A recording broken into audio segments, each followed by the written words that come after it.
네, 감사합니다.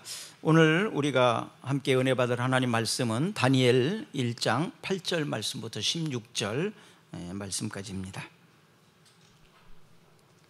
다니엘은 뜻을 정하여 왕의 음식과 그의 마시는 포도주로 자기를 더럽히지 아니하리라 하고 자기를 더럽히지 아니하도록 환관장에게 구하니 하나님이 다니엘로 하여금 환관장에게 은혜와 긍휼을 얻게 하신지라.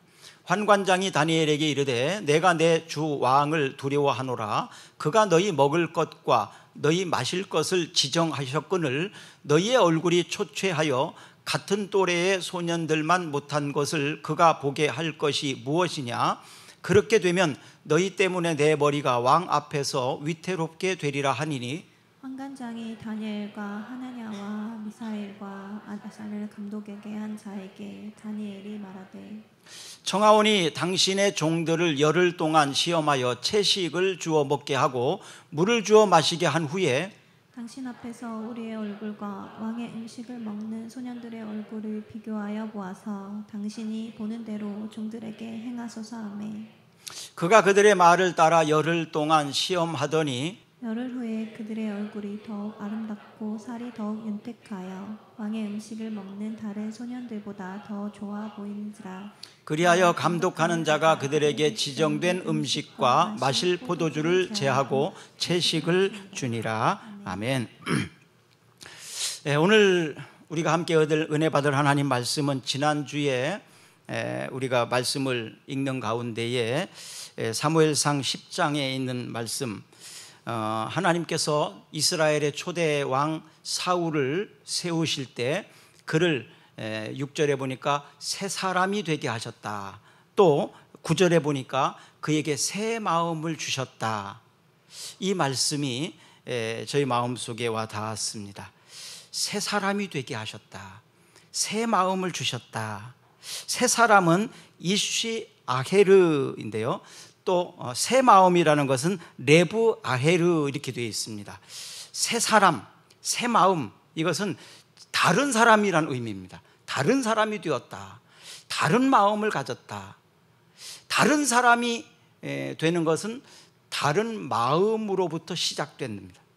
그래서 이제 전에는 나 한 사람, 그냥 가문의 한 사람, 뭐 이 정도 수준이었다면 이제 하나님께서 사울을 이스라엘의 왕으로 세우시는 상황이니까 이제 옛날처럼 나 한 사람의 이기적인, 또 나만 생각하는, 내 집만 생각하는 이런 사람이 아니라 나라를 생각할 줄 아는 사람, 전 민족을 생각할 줄 아는 큰 사람으로, 전혀 다른 사람으로 변화시켰다. 그래서 왕으로서의 적합한 사람, 이스라엘의 왕으로서의 역량을 갖춘 사람, 능력을 갖춘 사람으로 하나님이 전혀 다른 사람이 되게 하셨다. 그런 의미입니다. 우리가 하나님의 말씀에 따라서 부름을 입고 직분을 받을 때 그때를 생각해 봅니다. 사실 저도 두렵고 떨리는 마음이 참 많이 있었어요. 내가 어떻게 이런 일을 할 수 있을까? 나같이 부족한 사람이, 나같이 연약한 사람이 어떻게 그런 일을 할 수 있겠습니까? 그래서 느끼는 부담과 두려움이 있었어요. 그때 하나님이 주신 말씀이 있었습니다. 바로 하나님은 소명을 주실 때, 부르실 때 능력을 같이 주신다는 겁니다. 또 그 성품도 하나님께서 변화시켜 주시는 것을 보게 됩니다. 로마서 12장 2절 말씀을 한번 읽어볼까요? 너희는 이 세대를 본받지 말고 오직 마음을 새롭게 함으로 변화를 받아 하나님의 선하시고 기뻐하시고 온전한 뜻이 무엇인지 분별하도록 하라. 이 세대를 본받지 말고 마음을 새롭게 함으로 변화를 받아. 마음을 새롭게 하는, 이것은 바로 성령께서 임재하셔서 우리에게 주셨던 마음입니다. 초대왕 사울에게 사울이 갑자기 생각을 바꾸고 딴 사람처럼 이런 것이 아닙니다. 그에게 바로 하나님의 영이 그에게 임하시니 이렇게 시작됩니다. 하나님의 영이 그에게 임하시니 그는 새로운 사람이 되었다. 또한 하나님께서 그의 마음에 새 마음을 주셨다, 이렇게 말씀하고 있는 것입니다. 저는 이 말씀을 읽으면서 그 본문을 가지고 설교를 해야 될까, 아니면 다른 데에서 본문을 찾을까 사실 고민을 했었습니다. 그러다가 사울은 그 마음을 평생 계속 가지고 가질 못했습니다. 변질됐습니다. 마음이, 생각이 바뀌었습니다. 그래서 평생 동안 변질이 없었던, 마음이 한결같이 하나님이 주신 그 마음으로 평생을 살았던 사람, 그 사람을 한번 찾아서 설교하자. 그래서 오늘 본문을 선택하게 된 것입니다. 다니엘은 기원전 605년, 바로 여호야김 3년부터 시작해서 BC 536년 고레스 3년까지, 그래서 70년에서 1년 모자란 69년 동안 바벨론에서 사역을 했는데, 그는 끝까지 그 마음을 유지했던 사람입니다. 한결같이 그 마음을 가지고 있던 사람이 바로 다니엘이었습니다. 다니엘은 뜻을 정했다, 이렇게 나오는데, 뜻을 정했다, 이것은 마음을 먹었다, 마음을 굳게 먹었다, 그런 의미가 있어요. 하나님이 주신 마음을 굳게 먹었다, 흔들리지 않았다. 그리고 그 하나님이 주신 마음으로 사람을 보고 하나님이 주신 마음으로 세상을 보는, 바로 하나님의 마음을 가지고 살았던 사람. 요즘에 많이 우리가 듣기 좋아하는 예수님의 심장을 가지고 사는 사람, 뭐 이런 의미죠. 예수님의 심장을 가지고 사는 사람, 예수님처럼 생각하고 예수님처럼 보고 예수님처럼 말하고, 이러는 것은 우리가 모두가 추구하는 꿈 아닙니까? 여러분과 제가 그렇게 되기를 주의 이름으로 축복합니다. 그래서 여러분들이 저를 볼 때, 또 여러분들이 여러분들을 서로를 바라볼 때, 당신을 보니까 꼭 예수님을 보는 것 같습니다. 이것만큼 큰 칭찬이 어디에 있을까요? 한번 해볼까요, 우리? 시험 삼아서 옆 사람만 보면서 시작. 당신을 보니까 예수님을 보는 것 같습니다. 당신을 보니까 예수님을 보는 것 같습니다. 지난번에 우리 지슬이 그 외삼촌 부인이면 외숙모인가요? 외숙모가 왔다 갔는데 저에 대해서 그랬대요. 참 인자하신 것 같다고. 인자하신 것 같다고. 근데 예수님을 닮은 것 같다 그러면 더 좋았을 걸. 예수님을 닮았으면 더 좋았을 걸. 조금 더 닮아야 되겠다, 그런 도전을 좀 받았습니다. 하나님이 주시는 마음, 이 마음을 가지고 바벨론에서 다니엘이 살아가니까 여러 가지 인생을 살면서 위기를 만나잖아요. 위기를 경험해 보지 않은 사람 없습니다. 밤잠을 자지 못하는 고민을 안 해본 사람도 별로 없을 거예요. 어떤 때는 막 죽을 것 같고, 어떤 때는 막 미칠 것 같고, 내가 어떻게 해야 되지? 막 그럴 때도 있었을 것입니다. 이런 위기를 당했을 때 바로 하나님이 주시는 마음이 필요할 때입니다. 다니엘도 그런 적이 여러 번 있었는데요, 오늘 말씀 중에서 세 가지 부분을 말씀드리려고 그래요. 다니엘도 이런 위기를 경험했을 때 하나님이 주시는 마음을 가지고 그가 생각하고 판단하고 결정하고 그대로 했더니, 그 다니엘 주변에 있는 사람들, 특히 바벨론의 왕이 다니엘에게 네가 믿는 하나님은 살아계신 하나님이다, 그렇게 고백을 했다는 사실이에요. 살아계신 하나님을 믿는 사람, 이렇게 바로 하나님을 나타낼 수 있는 기회가 되었다는 것입니다. 사랑하는 여러분, 위기는 기회라고 지난주에 말씀을 드렸습니다. 바로 우리가 당한 그 위기 때 하나님이 주시는 마음을 가지고 판단하고 생각하고 결정하게 되면 그 위기는 기회가 되는데 내게는 축복의 기회가 되고 사람들에게는 예수님을 나타내는 기회가 될 줄로 믿습니다. 8절 한번 읽어볼까요? 8절. 다니엘은 뜻을 정하여 왕의 음식과 그가 마시는 포도주로 자기를 더럽히지 아니하리라 하고 자기를 더럽히지 아니하도록 환관장에게 구하니. 다니엘은 뜻을 정하여 왕의 음식과 그가 마시는 포도주로 자기를 더럽히지 아니하리라. 그럼 이게 무슨 의미냐? 이때 나오는 고기나 이런 음식들이 사실 제물로, 우상의 제물로 드렸던 음식들입니다. 그렇기 때문에 그런 음식을 나는 먹지 않겠다, 이렇게 결단을 한 거예요. 그러니까 다니엘과 그 다니엘의 친구들, 바벨론은요 포로된 사람들을 데려다가, 그러니까 자기들이 지배하는 피지배 민족 국가, 그곳에서 좀 똑똑하고 괜찮은 청년들, 보통 15세 전후, 15살 전후 정도 되는 좀 괜찮고 똑똑한 그런 사람들을 포로로 데려다가 이 왕궁에서 3년 정도를 교육합니다. 훈련을 합니다. 그래서 그런 사람들을 바벨론에 또 뭐 과학자나 여러 가지 일꾼으로 삼아서 일을 시키는 그런 일을, 바로 이렇게 끌려온 사람이 다니엘입니다. 그러니까 이 3년 동안 훈련하고 교육하는 이 동안 잘 못 먹이고 잘 훈련을 시키지 못하면 그 훈련했던 사람, 환관장 이런 사람들은 왕에게 처벌을 받습니다. 그러니까 잘 먹여야 돼요. 그리고 잘 교육을 해야 됩니다. 그렇지 못하면 그 책임이 환관장에게 오기 때문에. 그래서 다니엘과 이 친구들을 환관장은 잘 먹여야 되는데 다니엘이 고기를 안 먹겠다는 거예요. 주는 음식을 잘 안 먹겠다는 겁니다. 그러니까 문제 아닙니까? 큰 문제예요. 그렇게 하기로 마음을 정했다고 나옵니다. 그런데요, 놀라운 사실은 이 환관장에게도 하나님은 그의 마음에 감동을 주셨다라고 나옵니다. 그래서 다니엘이 그렇게 말했을 때 환관장도 그것을 들어준 거예요.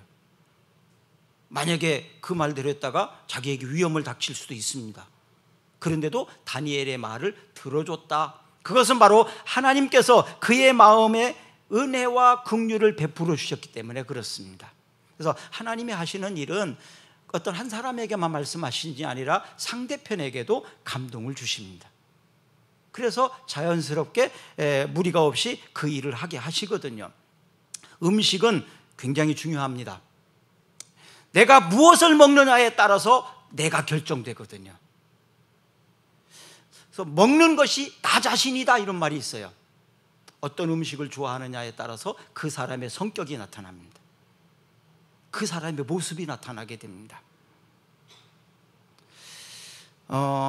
아담은 에덴 동산에 있는 선악을 알게 하는 나무의 열매를 먹지 말라고 했는데, 하나님이 다른 건 다 먹어도 괜찮은데 그 열매만은 먹지 말라고 했는데 그 열매를 먹었습니다.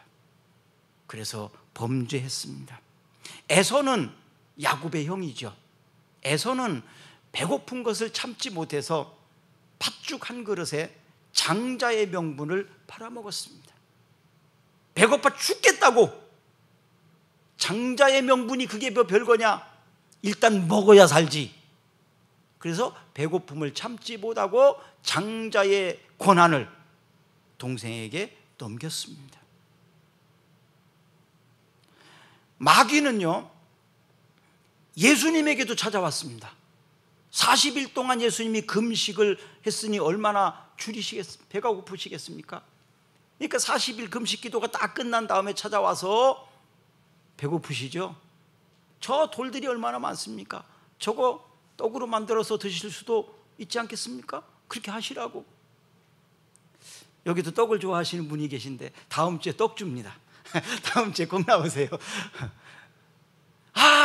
이게 뭐 40일 금식 기도도 끝났잖아요. 그렇죠? 그러니까 얼마든지 그럴 수 있어요.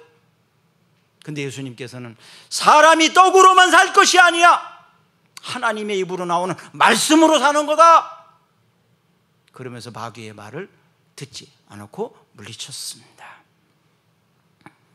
여러분, 먹는 것이 어떤 때는 더럽힐 수도 있습니다. 어떤 음식은 거룩한 음식일 수도 있습니다. 잠언 23장 2절과 3절을 읽어보겠습니다. 내가 만일 음식을 탐하는 자이거든 내 목에 칼을 둘 것이라. 그의 맛있는 음식을 탐하지 말라. 그것은 속이는 음식이니라. 자, 식탐. 음식이라는 것이 참 그래요. 그것을 도저히 막 못 견디겠거든 목에다 칼을 두고 아주 무섭도록, 아주 막 지독하도록 그렇게 음식을 탐하지 마라. 음식에 속아 넘어가지 마라. 음식을 잘 절제할 줄 알아야 됩니다. 사도 바울은 음식에 대해서 이렇게 말을 했어요. 바울이 볼 때 이건 안 먹어야 되겠다, 이건 먹어도 괜찮겠다. 사람마다 그렇게 생각할 수 있어요. 사람마다 생각에 차이가 있을 수 있습니다. 그래서 바울은 자기가 먹지 말아야 되겠다는 건 안 먹어요. 근데 자기가 먹어야 될 건 먹어야 되는데, 근데 바울이 먹어도 괜찮다고 생각을 했지만 다른 사람들이 볼 때 저거는 먹으면 안 되지, 예수 믿는 사람들이, 그렇게 생각하는 게 있을 수 있잖아요. 그게 성경적으로 교리적으로 자신의 양심상 아무런 문제가 없지만 다른 사람들이 볼 때 저런 거는 먹으면 안 되지, 뭐 이런 거 있지 않습니까? 그럴 때는 바울은 안 먹었다고 말합니다. 나는 먹어도 괜찮다라고 생각을 하지만 다른 사람들에게 덕이 안 되니까 그것을 안 먹었다는 거예요. 그렇게 해서 음식에 대해서 어떤 거는 먹고 어떤 거는 먹고 이런 것을 구분해 주게 됩니다. 거리끼는 음식이 있으면 먹지 마라. 사람들 앞에 공개적으로 다 놓고 말해도 괜찮은 그런 음식은 괜찮지만 숨어서 먹어야 되는 거, 그런 건 먹지 마라. 끊어라. 끊어라. 여러분, 살기 위해서 먹습니까? 먹기 위해서 삽니까? 살기 위해서 먹습니까? 먹기 위해서 삽니까? 고린도전서 10장 31절 한번 읽어볼까요?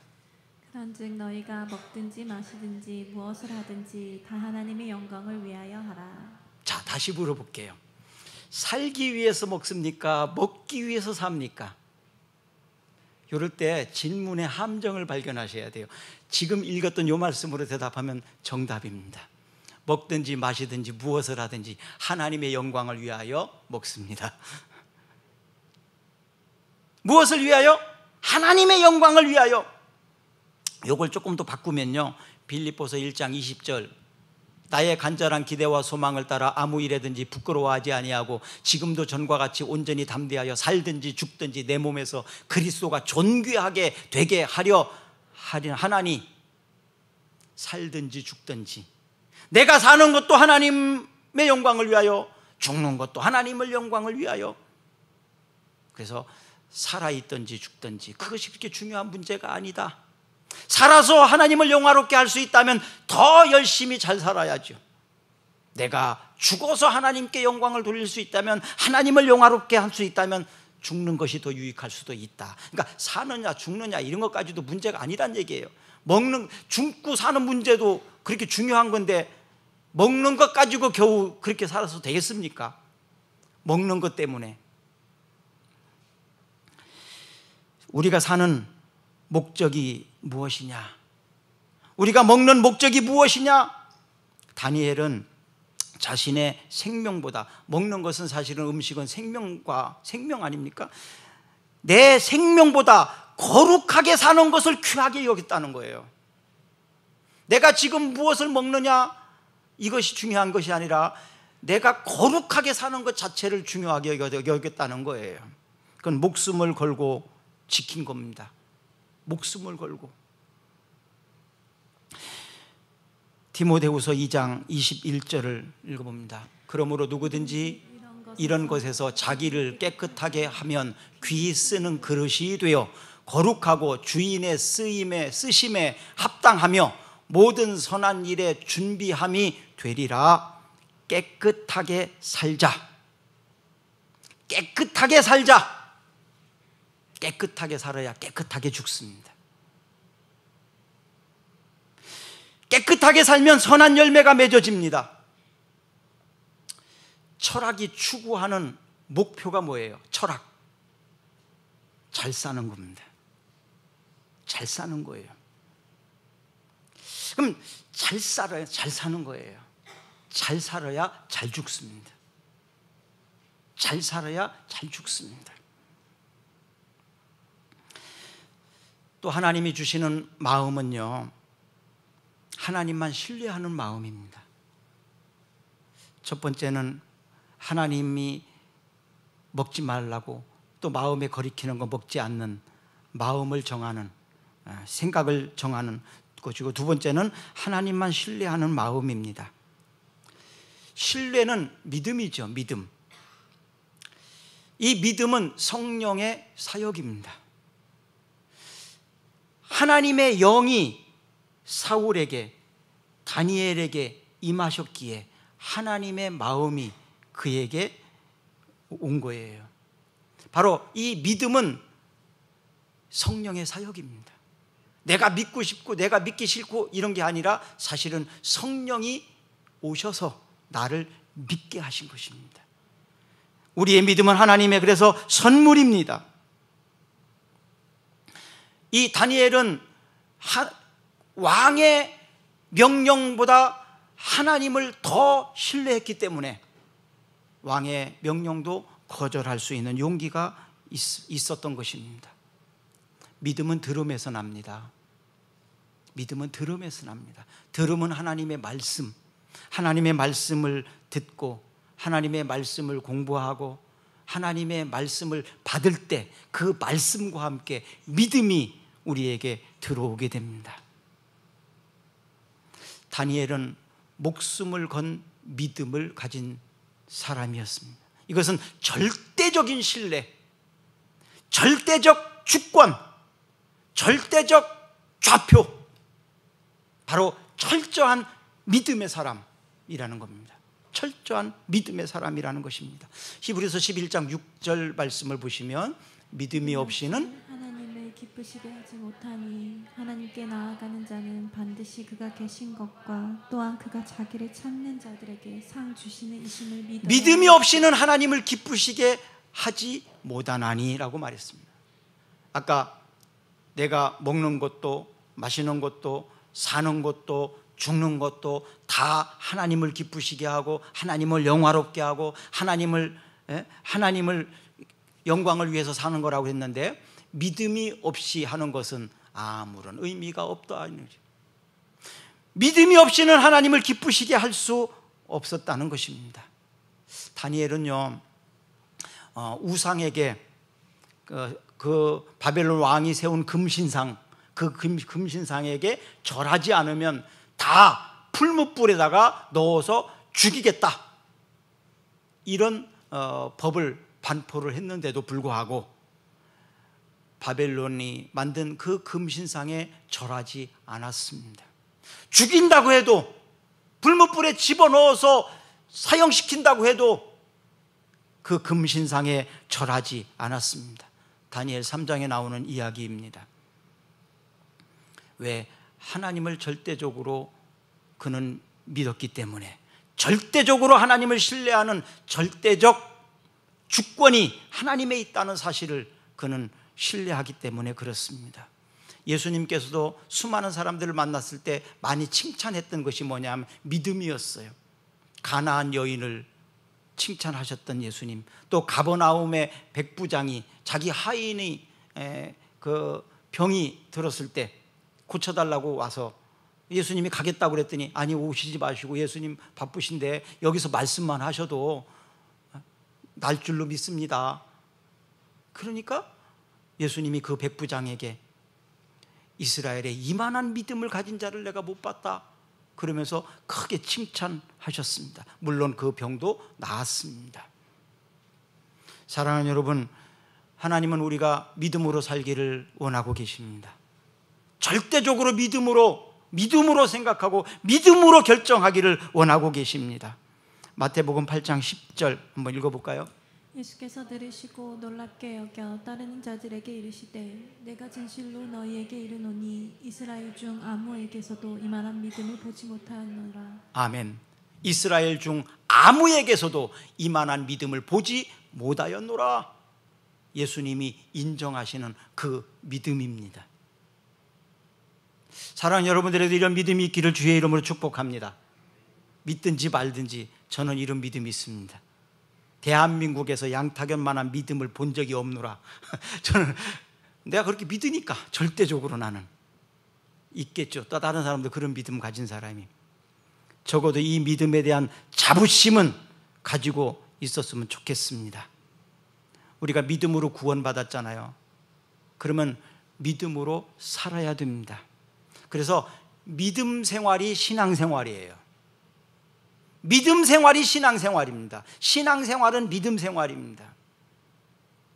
요한복음 5장 24절에 보시면 내가 진실로 진실로 너희에게 이르노니 내 말을 듣고 또 나 보내신 이를 믿는 자는 영생을 얻었고 심판에 이르지 아니하나니 사망에서 생명으로 옮겼느니라.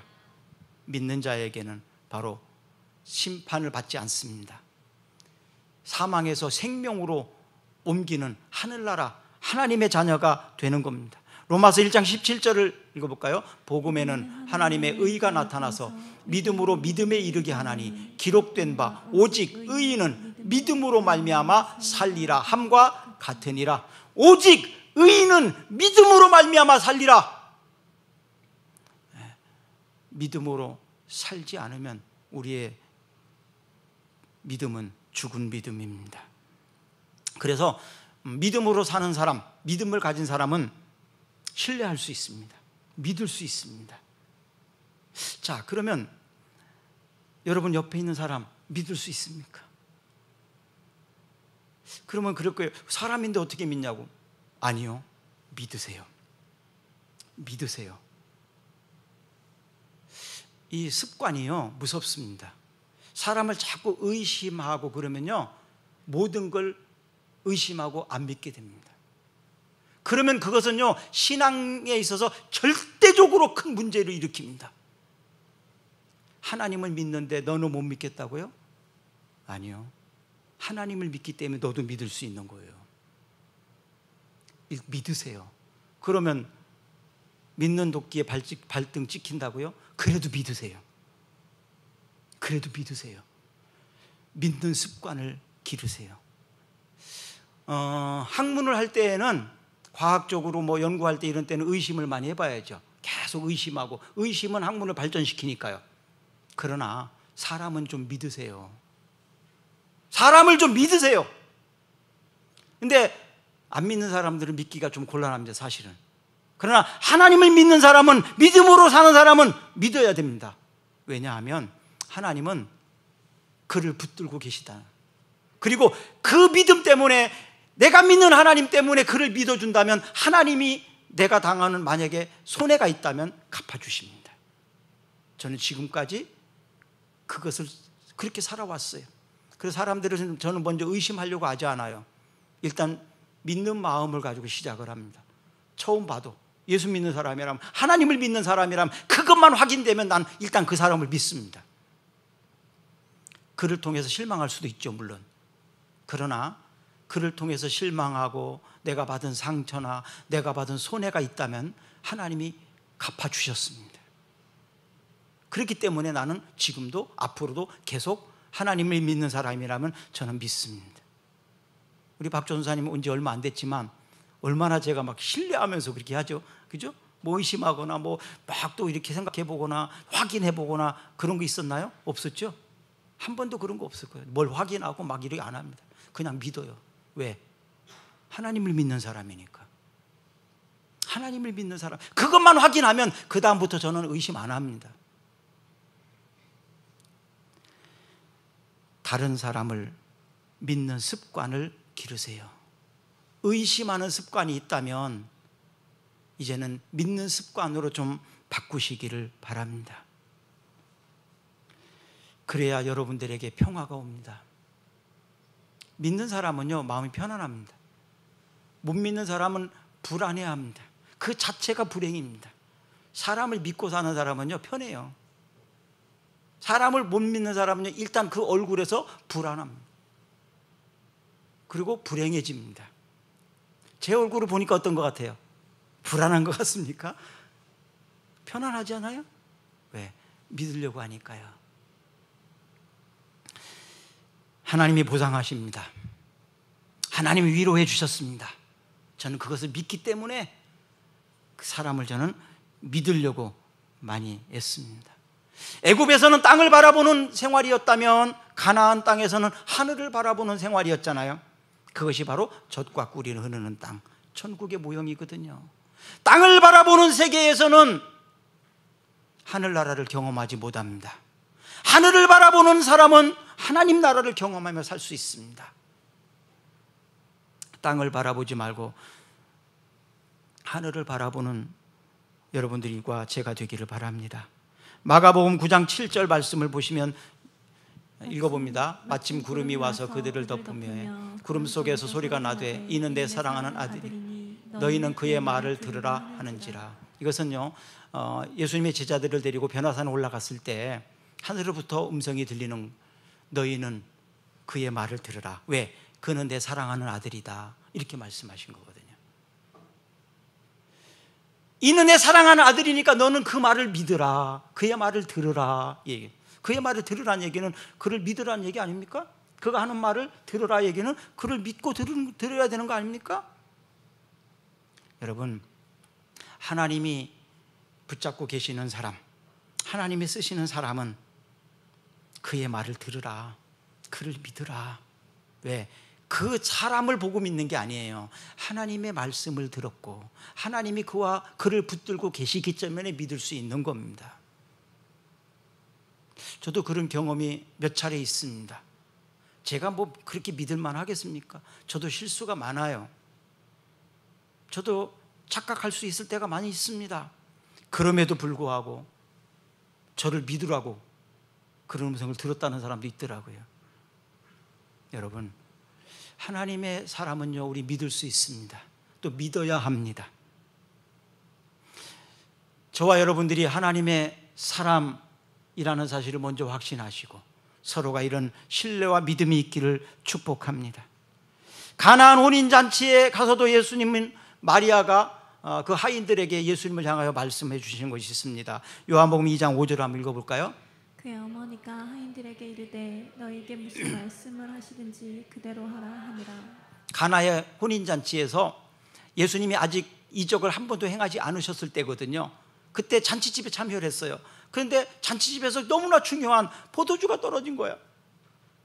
큰일 났어요. 그때 바로 예수님의 어머니 마리아가 하인들을 데려다가 예수님께 무슨 말씀을 하시든지 그분이 하시는 대로 그대로 하라고 타일릅니다. 무슨 말씀을 하시든지 그대로 하라. 토 달지 말고 이유 달지 말고. 그때 그 예수님이 하인들에게 물을 떠오라고 시켰습니다. 아니 지금 손님들이 포도주 갖고 오라고 그러는데 물을 떠오라고 말이 됩니까? 포도주 달라면 포도주를 떠다와야지. 사오든지 어떻게 하든지 만들어 오든지 빌려 오든지 해야지. 근데 물을 떠오라는 거예요. 말도 안 돼. 지금 바빠 죽겠는데. 그래도 마리아가 한 말이 있잖아요. 그 말을 믿으라고, 그 말대로 하라고. 그래서 그냥 예수님이 시키는 대로 물 떠왔어요. 그랬더니 그것이 포도주로 바뀌어버린 겁니다. 그래서 손님들의 칭찬이 있었잖아요.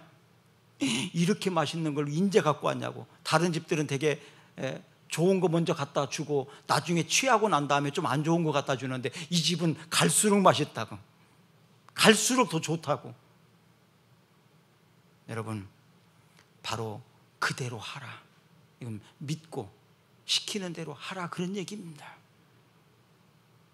어른들 말을 잘 들으면 자다가도 떡을 얻어먹는다는 말이 있습니다. 서로 신뢰하고 믿는 가족이 되기를 바랍니다. 서로 믿고 신뢰하는 교회가 되기를 주의 이름으로 축복합니다. 겟세마네에서 기도할 때 베드로가 예수님을 잡으러 온 사람을 다른 데는 말고라고 하는데 그의 귀를 칼을 빼가지고 쳐버렸습니다.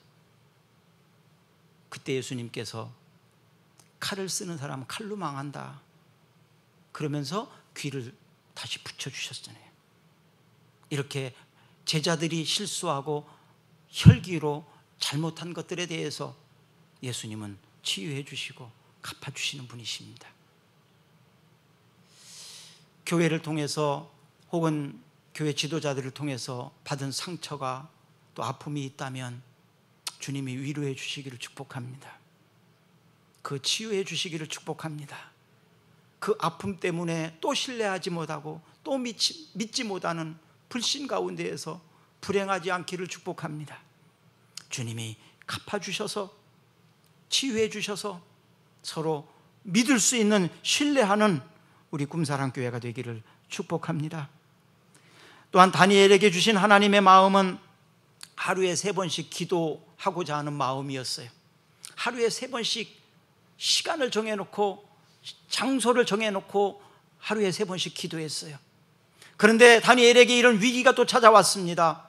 30일 동안 다른 신에게 기도하는 사람은 굶주린 사자굴에 집어넣어서 죽이겠다 법으로 공포했습니다. 며칠간 30일만 안 하면 되는 거예요. 30일만. 그래서 주변 사람들이 30일만 좀 쉬면 안 되겠냐, 30일만. 그래도 다니엘은 그럴 수 없다고, 내가 사자굴에 들어가 죽음을 당한다 할지라도 내가 기도하는 이 시간은 너 무엇보다 중요하니까 그럴 수 없다 하던 대로 기도하던 장소에서 창문을 열어놓고 똑같이 하던 대로 그렇게 기도했습니다. 하나님이 주시는 마음입니다. 그러다가 결국은 붙잡혀 갈 수밖에 없었죠. 사자굴에 던졌습니다. 그런데 사자들이 다니엘을 해하지 않았어요. 굶주린 사자가 달려들지 않습니다.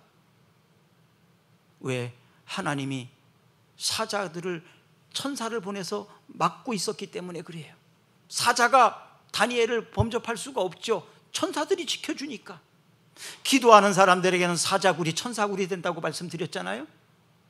기도하는 사람은 사자굴이 천사굴 됩니다. 하루에 3번씩 시간을 정해놓고 기도했다는 의미는, 이것은 바로 그 기도가 중요하기 때문에, 먼저 해야 되는 일이기 때문에 시간을 정해놓았다는 거예요. 그래서 다른 약속이나 다른 것들은 뒤로 가야 돼요. 왜? 이건 중요한 일이기 때문에 중요하게 취급하는 문제다 이 말입니다. 말씀을 묵상하고 기도하는 일에 소홀한 사람들을 보면 중요하게 취급을 안 해서 그래요. 바빠서 기도 못했다고, 바빠서 말씀을 묵상을 못했다고. 그게 저한테 뭐 어필이 될 것 같습니까? 난 이해할 수가 없어요. 중요한 것은 중요하게 다뤄야지, 사소한 것은 사소하게 다루고, 꼭 선약이라고 먼저 하면 할 수는 없는 거예요. 중요한 일이 생기면 좀 미룰 수도 있는 거 아닙니까? 하나님께 기도하고 하나님 말씀을 묵상하는 일은 그 어떤 것보다도 중요한 거예요. 다니엘은 바로 하나님께 기도하는 것을 중요하게 취급했다는 얘기입니다. 고넬료도 백부장 시간을 정해놓고 기도했다고 말합니다. 시대와 장소와 사람은 달라도 기도에 응답하시는 분은 한 분 하나님이십니다. 기도하는 사람은 다 달라요. 장소도 달라요. 시간도 달라요. 시대도 틀려요. 그러나 그 기도에 응답하시는 분은 하나님이십니다. 내가 기도할 때 응답하시는 분도 하나님이시고, 여러분들이 기도할 때 응답하시는 분도 하나님이십니다. 동일하신 분이십니다. 여러분도 기도하셔서 다니엘처럼 응답받으시고 저처럼 응답받으시는 기도의 사람이 되기를 예수님의 이름으로 축복합니다. 사무엘상 12장에 보면 사무엘이 고별 설교, 마지막 설교 때 설교를 쭉 하면서 나는 여러분들을 위해서 기도 쉬는 죄를 범하지 않겠다고 선언합니다.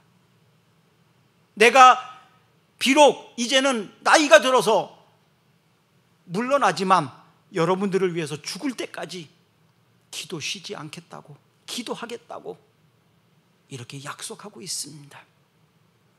사랑하는 여러분, 기도는 어느 곳에서나 할 수 있습니다. 기도는 은퇴가 없습니다. 기도는 병원에서도 할 수 있습니다. 평생 동안 백성을 위해서, 교회를 위해서 기도하시는 여러분 되기를 예수님의 이름으로 축복합니다. 우리 다 같이 기도하시겠습니다. 하나님이 주시는 마음, 그 마음 갖기를 원합니다. 그 마음 내게 주시옵소서. 다니엘처럼 일평생 그 마음 갖고 살게 하옵소서. 사울처럼 변질된 사람이 되어서 말년이 잘못되지 않도록 주의 백성들을 지켜 주시옵소서. 주님 주시는 마음, 성령의 감동으로 살기를 소망합니다. 그렇게 살게 하옵소서. 예수님 이름으로 기도합니다. 아멘. 우리 다 같이 일어나셔서 찬양하겠습니다.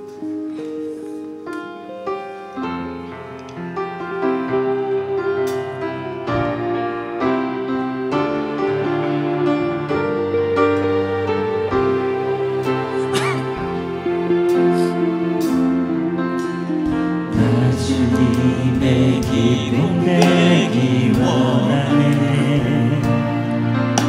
내 마음을 새롭게 하소서. 새 부대가 되게 하여 주사. 주님의 비추게 하소서. 내가 원하는 한 가지, 주님의 기쁨이 되는 것. 내가 원하는 한 가지, 주님의 기쁨이 되는 것. 겸손히 내 마음 드립니다. 겸손히 내 마음 드립니다. 나의 모든 것 받으소서. 나의 맘 깨끗게 씻어주사. 주께로 행하게 하소서. 내가 원하는 한 가지, 주님의 기쁨이 되는 것. 내가 원하는 한 가지, 주님의 기쁨이 되는 것.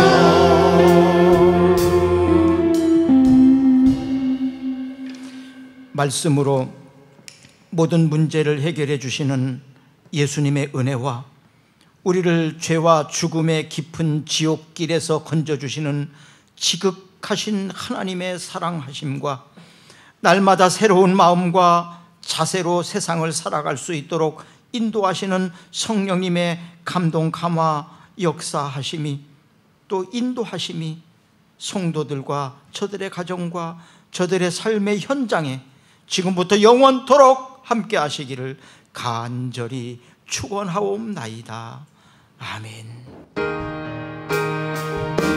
주님을